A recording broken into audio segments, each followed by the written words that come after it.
MPs को जैसे मंदिर में मूर्ति होती है वैसे मूर्तियां बना रखी हैं और ओबीसी की वहां पे मूर्तियां भर रखी हैं, मगर पावर बिल्कुल नहीं है।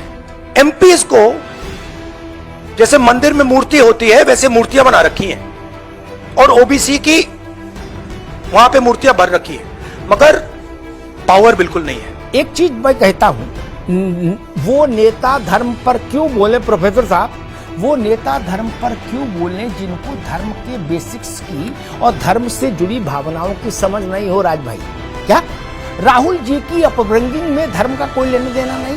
क्या वो वेद पुराण उपनिषद कहते हैं पढ़े, लेकिन पढ़े होंगे इसमें शक है। क्या उन्होंने आज क्या कहा? उन्होंने कहा कि बीजेपी में सांसदों की स्थिति ऐसी है, उनकी कोई हैसियत नहीं है, कोई उनको पूछ नहीं रहा 2 पैसे का।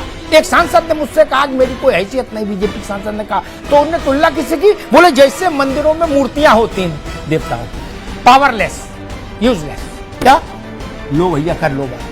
12 करोड़ आदमी बाबा विश्वनाथ के दर्शन मत्था टेक के गया साल भर में काशी में, और आपने बता दिया मूर्ति बेकार है। हे नाथ नारायण, क्या होगा? 7 करोड़ आदमी बांके बिहारी के पांव पूज के गया है 1 साल में। क्या कौन सी किताब पढ़े हो भैया? ये तो बता दो भाई, कौन सा इंटरनेट से क्या खोज के लाए हो? क्या बवाल है, क्या समस्या है? प्रोफेसर साहब, हिंदुस्तान में ये कौन कहने का दुस्साहस कर सकता है? इस देश ने मूर्तियों की रक्षा के लिए प्राण दे दिए। पता ही इतिहास आपको? ना समझ लोग। औरंगजेब के समय में, अब्दाली के समय में, नादिर शाह के समय में इस देश के हजारों लोगों ने प्राण दे दिए हंसते हंसते मूर्तियों के विग्रह के सम्मान के। और प्रोफेसर साहब एक बात गांठ मान लीजिए, ज्ञान वापी में कुएं में बाबा विश्वनाथ का सेवक, आचार्य, पुजारी शिवलिंग लेकर कूद प्राण दे दिए थे, समुद्र कुएं में समा गया था शिवलिंग की सुरक्षा। आपने कह दिया कि जैसे मूर्तियां होती हैं वैसे भारतीय मोदी ने अपनी पार्टी में एमपीओ को बना दिया यूजलेस, पावरलेस। ये बोलने की क्या जरूरत है आपको? ऐसा क्यों बोलते हो?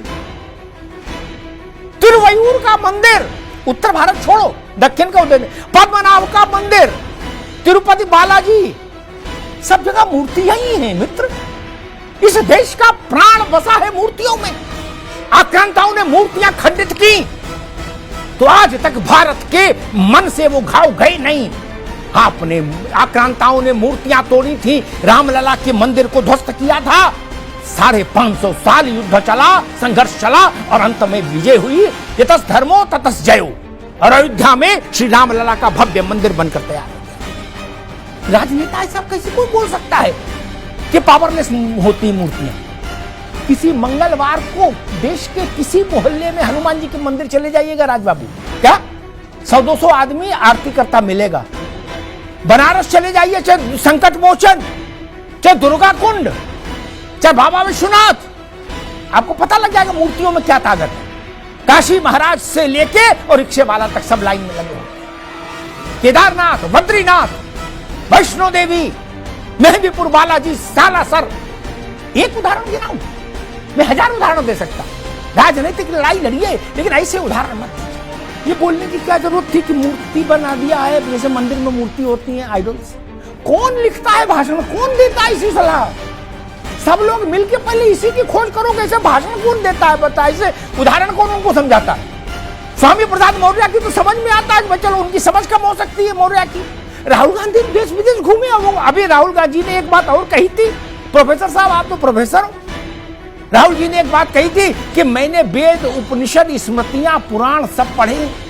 ओपी सिंह जी, सब पढ़ने के बाद अगर ये नतीजा निकला कि मूर्तियां बेकार हैं, तब तो बड़ा मुश्किल है भैया। और अंत में कहूंगा, वृंदावन में रहना है तो राधे राधे कहना है।